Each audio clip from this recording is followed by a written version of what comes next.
마태복음 24장 1절에서 2절 말씀입니다. 제가 봉독하겠습니다. 예수께서 성전에서 나와서 가실 때에 제자들이 성전 건물들을 가리켜 보이려고 나아오니 대답하여 이르시되 너희가 이 모든 것을 보느냐?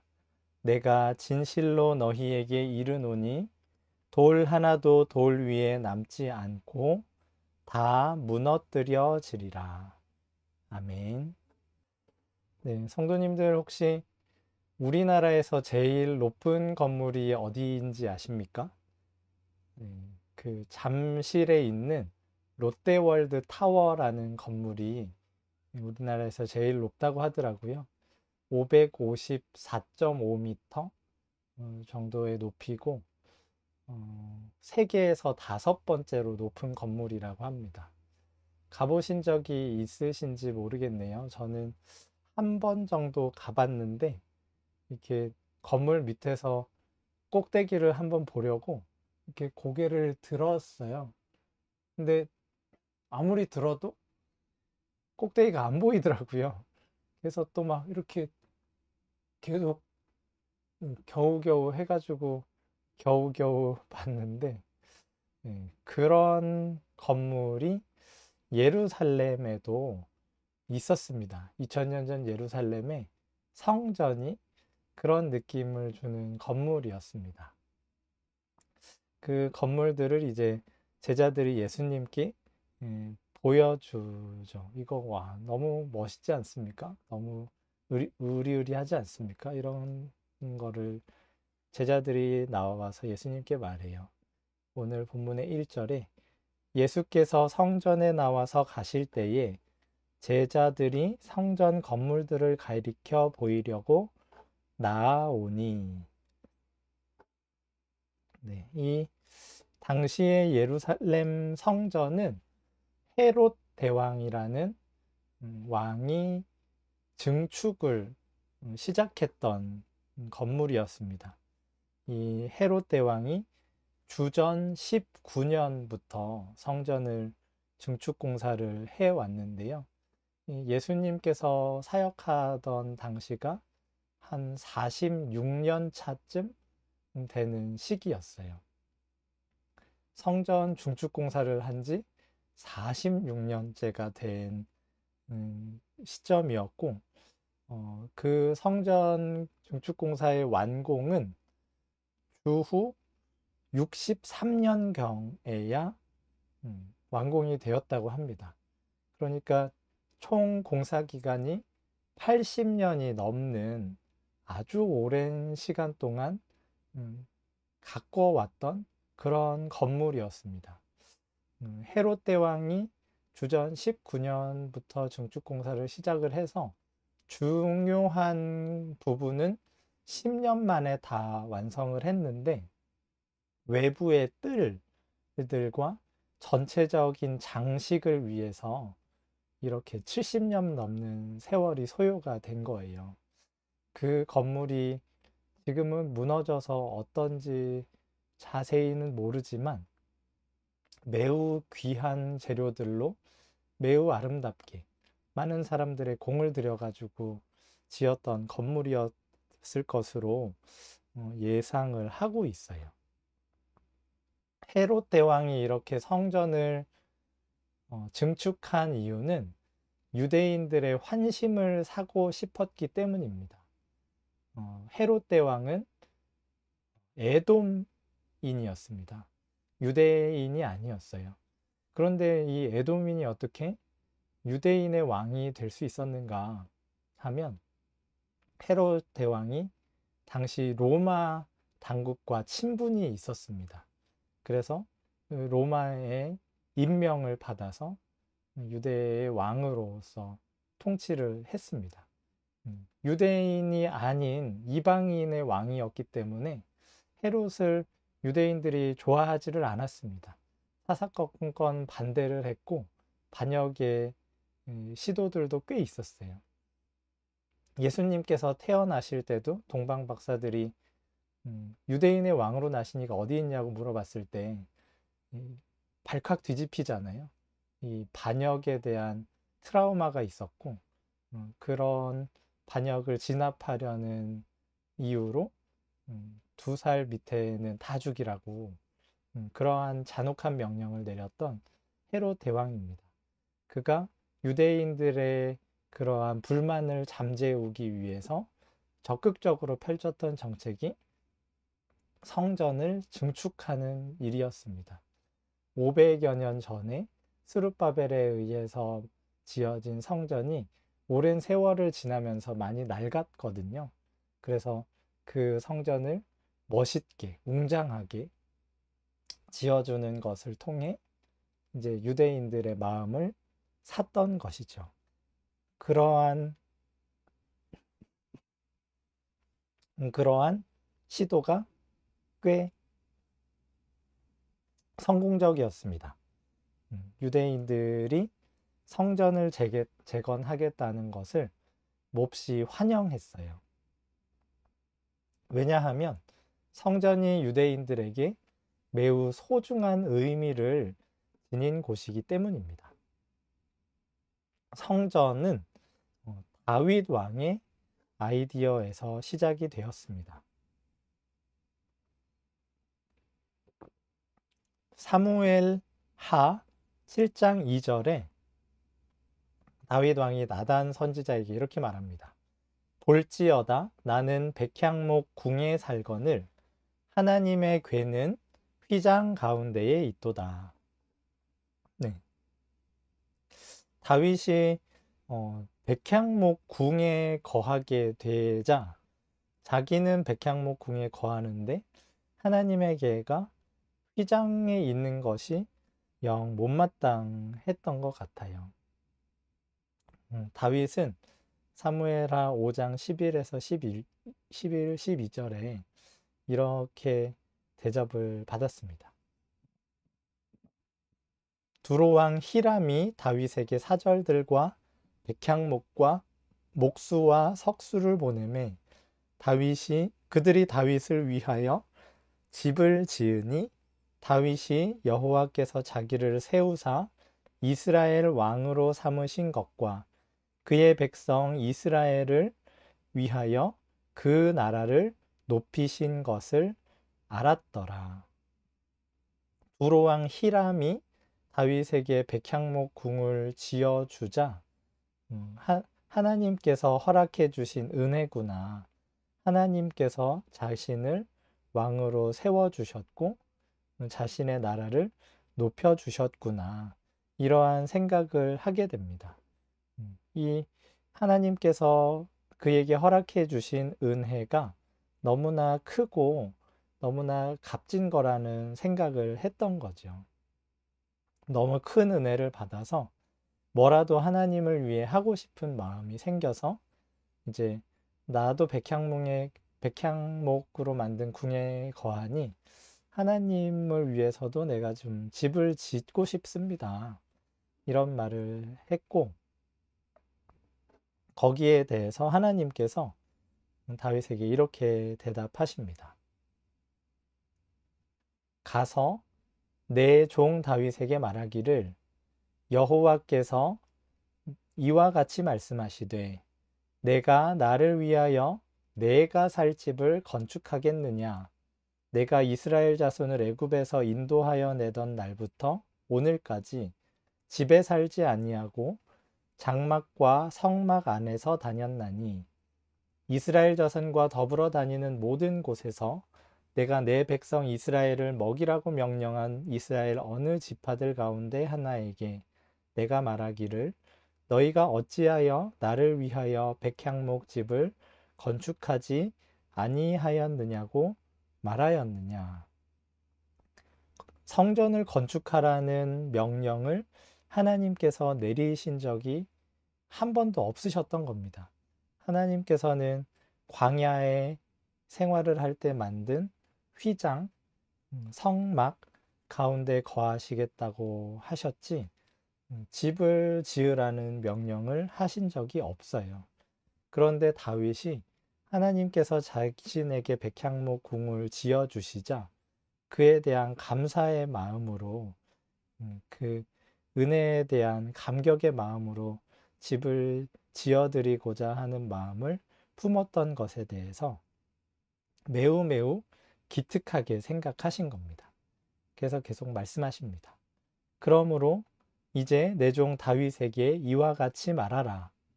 만군의 여호와께서 이와 같이 말씀하시기를 내가 너를 목장 곧 양을 따르는 데에서 데려다가 내 백성 이스라엘의 주권자로 삼고 내가 가는 모든 곳에서 내가 너와 함께 있어 내 모든 원수를 내 앞에서 멸하였은즉 땅에서 위대한 자들의 이름같이 내 이름을 위대하게 만들어 주리라. 내가 또 내 백성 이스라엘을 위하여 한 곳을 정하여 그를 심고 그를 거주하게 하고 다시 옮기지 못하게 하며 악한 종류로 전과 같이 그들을 해하지 못하게 하여 전에 내가 사사에게 명령하여 내 백성 이스라엘을 다스리던 때와 같지 아니하게 하고 너를 모든 원수에게서 벗어나 편히 쉬게 하리라. 여호와가 또 내게 이르노니 여호와가 너를 위하여 집을 짓고 내 수완이 차서 내 조상들과 함께 누울 때에 내가 내 몸에서 날 내 씨를 내 뒤에 세워 그의 나라를 견고하게 하리라. 그는 내 이름을 위하여 집을 건축할 것이요 나는 그의 나라 왕위를 영원히 견고하게 하리라. 나는 그에게 아버지가 되고 그는 내게 아들이 되리니 그가 만일 죄를 범하면 내가 사람의 매와 인생의 채찍으로 징계하려니와 내가 내 앞에서 물러나게 한 사울에게서 내 은총을 빼앗은 것처럼 그에게서 빼앗지는 아니하리라. 내 집과 내 나라가 내 앞에서 영원히 보존되고 내 왕위가 영원히 견고하리라 하셨다 하라. 네, 하나님께 집을 지어드리려고 했던 다윗이 오히려 하나님에게서 집을 지어주겠다는 말씀을 듣습니다. 그 집은 영원히 보존되는 영원히 견고한 집이라고 약속하십니다. 다윗의 전임자였던 사울은 하나님에 의해서 버림을 받아서 왕위도 잃고 그의 가문도 멸문하게 되는데 그에 반해 다윗의 집은 어떠한 죄를 짓더라도 하나님께서 징계하시기만 할 뿐 절대 버리지 않겠다고 그가 내 아들이 되고 내가 그의 아버지가 되게 하겠다 약속하셨어요. 아버지가 아들을 절대로 버리지 않으시는 것처럼 하나님께서 다윗 왕조를 절대로 버리지 않겠다는 매우 파격적인 약속을 하십니다. 고대 세계에서 왕조는 계속되는 반역과 반란으로 금방금방 교체가 되었었거든요. 그런데 하나님께서 영원히 견고한 왕위를 다윗의 자손 대대로 허락하겠다고 약속을 하시고 그 나라가 영원할 거라고 그렇게 말씀을 하십니다. 그 약속에 대한 보증의 표현으로 이제 솔로몬이 이제 예루살렘의 성전을 건축을 하지요. 그런데 이 솔로몬 때에서부터 하나님의 이 약속이 삐걱거리기 시작을 합니다. 솔로몬이 온갖 나라들에서 온갖 우상들로 예루살렘을 채우기 시작했고 그 경향이 수백 년이 흐르는 동안 계속해서 이어져 왔습니다. 근 400년 동안 이스라엘이 계속해서 우상을 섬기면서 하나님을 근심하게, 하나님을 경노하시게 했습니다. 그러자 하나님께서 사람의 매와 인생의 채찍으로 이스라엘을 징계하시지요. 그 징계로 다윗의 집이, 이스라엘의 나라가 망하는 일을 겪게 됩니다. 하나님께서 약속을 어기신 게 아닙니다.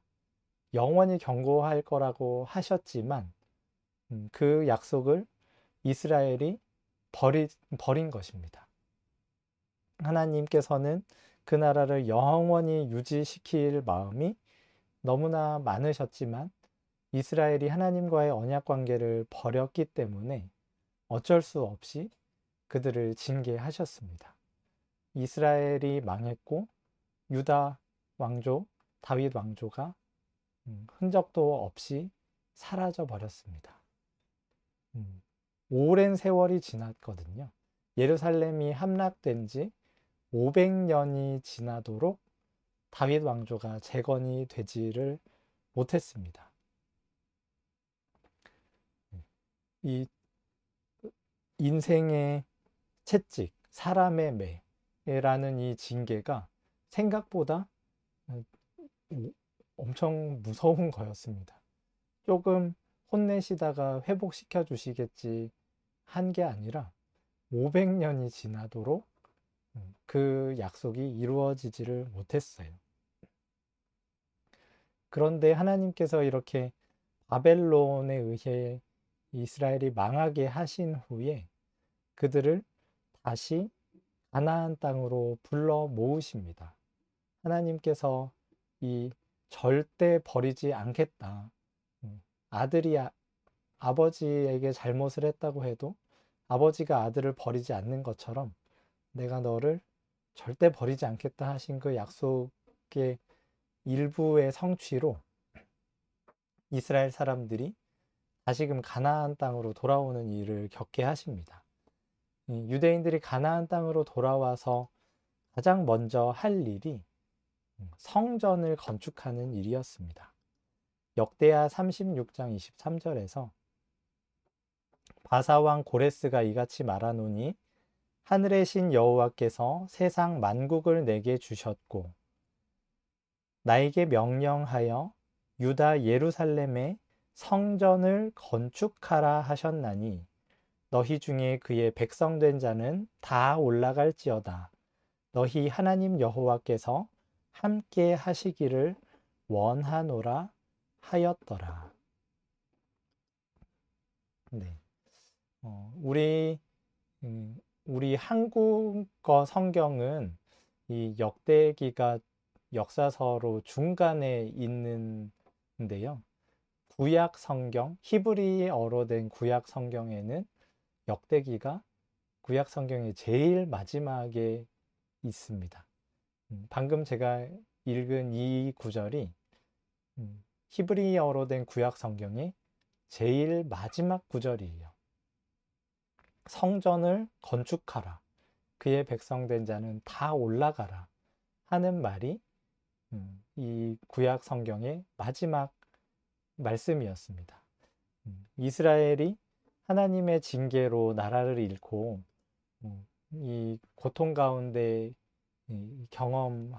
고통을 경험하던 그들이 하나님께서 허락해 주시는 회복을 경험하기 위해서 시급히 해야 되는 과제가 성전을 건축하는 일이었어요. 그래서 이 유대 땅으로 돌아왔던 포로들이 그들이 열심을 다해서 했던 일이 성전을 건축하는 일이었습니다. 그리고 마침내 성전을 완공을 하게 됩니다. 그리고 하나님께서 말라기 선지자를 통해서 이렇게 예언하셨어요. 말라기 3장 1절에 만군의 여호와가 이르노라 보라 내가 내 사자를 보내리니 그가 내 앞에서 길을 준비할 것이요 또 너희가 구하는 바 주가 갑자기 그의 성전에 임하시리니 곧 너희가 사모하는 바 언약의 사자가 임하실 것이라. 성전에 주가 임하신다 하시는 것을 예언을 하셨습니다. 이 나라를 잃고 왕조를 잃고 근심하며 애통하며 희망을 잃고 살아가던 이스라엘 사람들에게 성전은 그야말로 그들의 나라의 부활, 재건에 대한 희망의 불씨였습니다.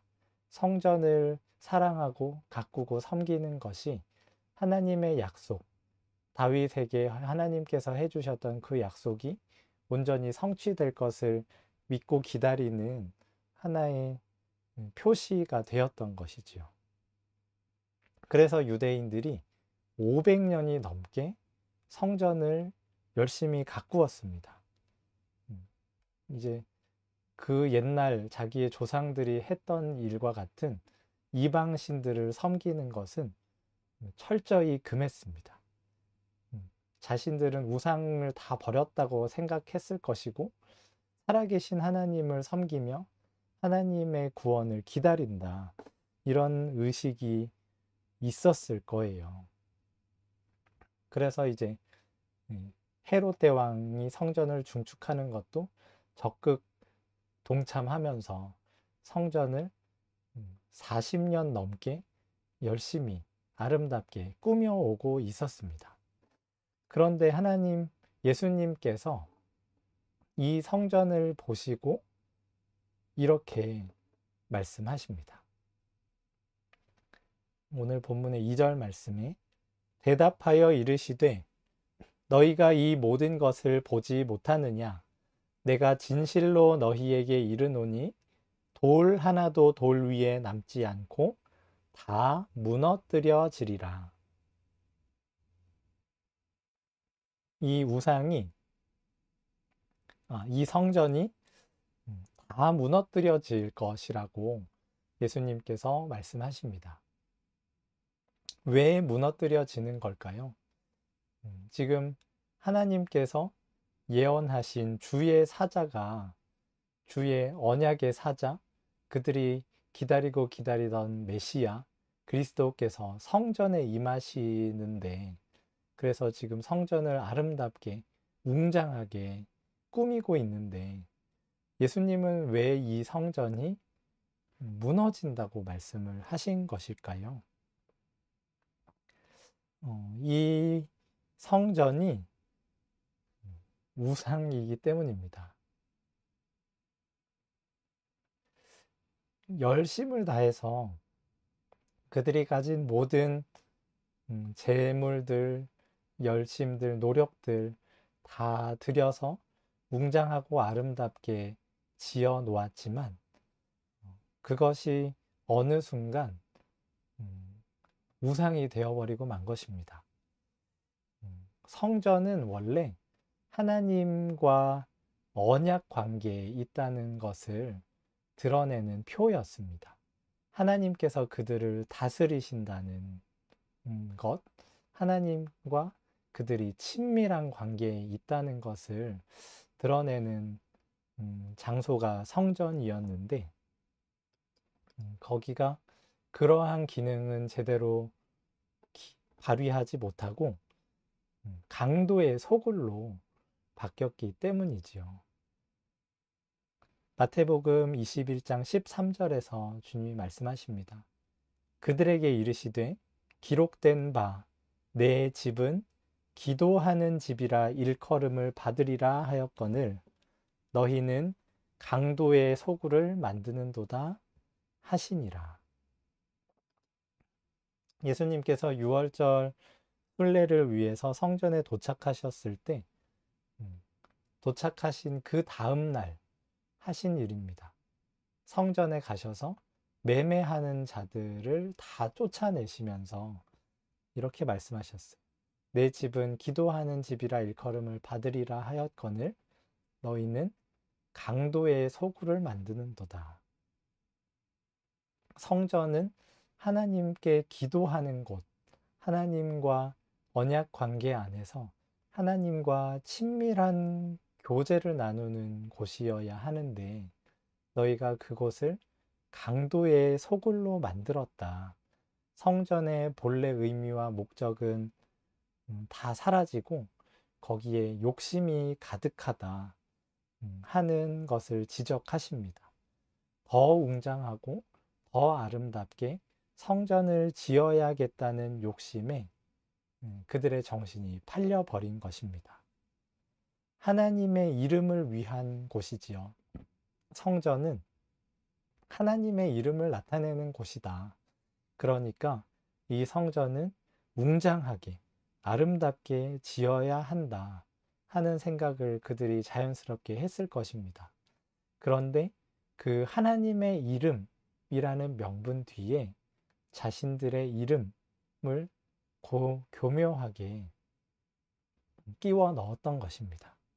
그래서 그 이름을 위해 더 크고 웅장하게 성전을 꾸미느라 강도의 소굴로 만들어 놓은 것이지요.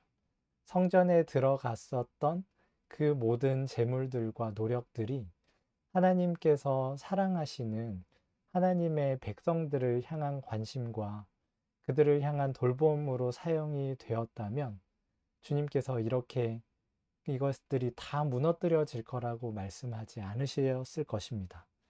그러나 그들이 하나님의 이름을 위한다는 명분 아래 자신들의 욕심을 추구했기 때문에 주님께서는 그것들이 다 무너뜨려질 것이라고 말씀을 하십니다.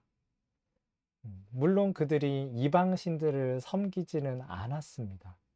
오직 살아계신 하나님 여호와만 섬긴다고 자부했던 사람들입니다.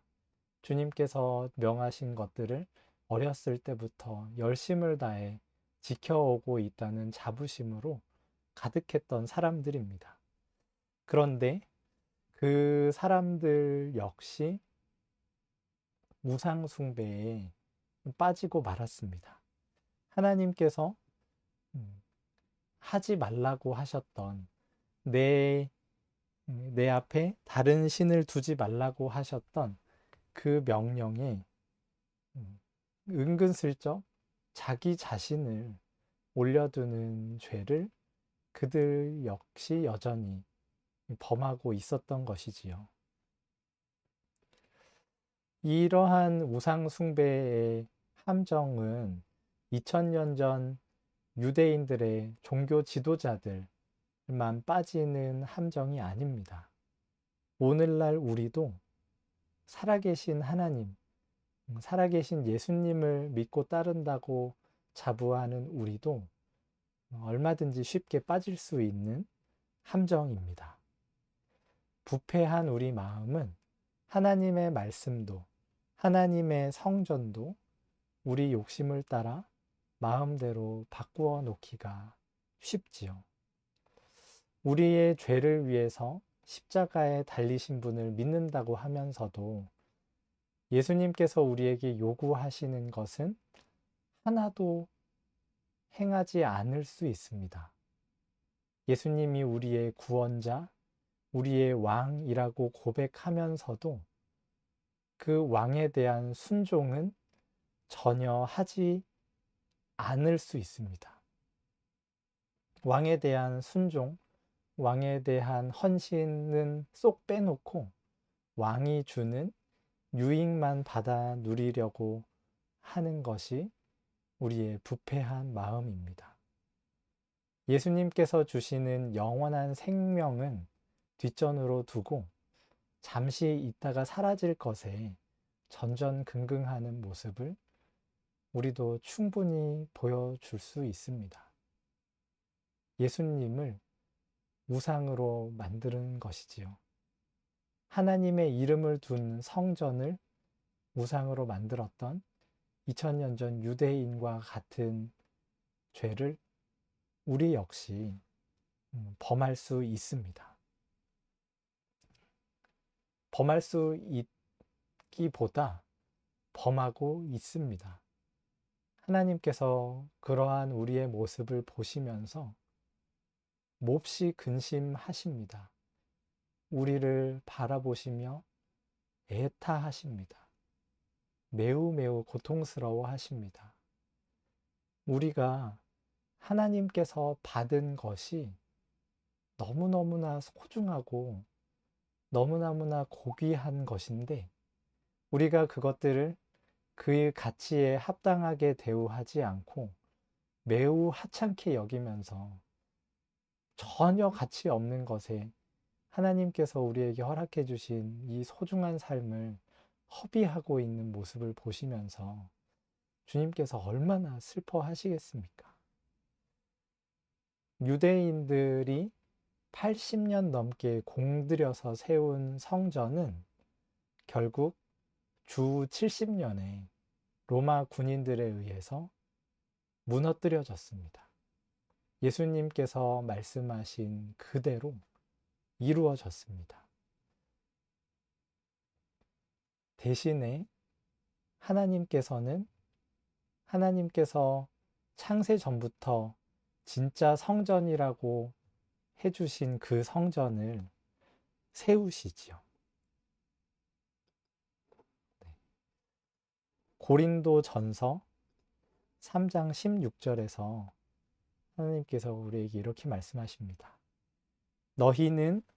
너희가 하나님의 성전인 것과 하나님의 성령이 너희 안에 계시는 것을 알지 못하느냐?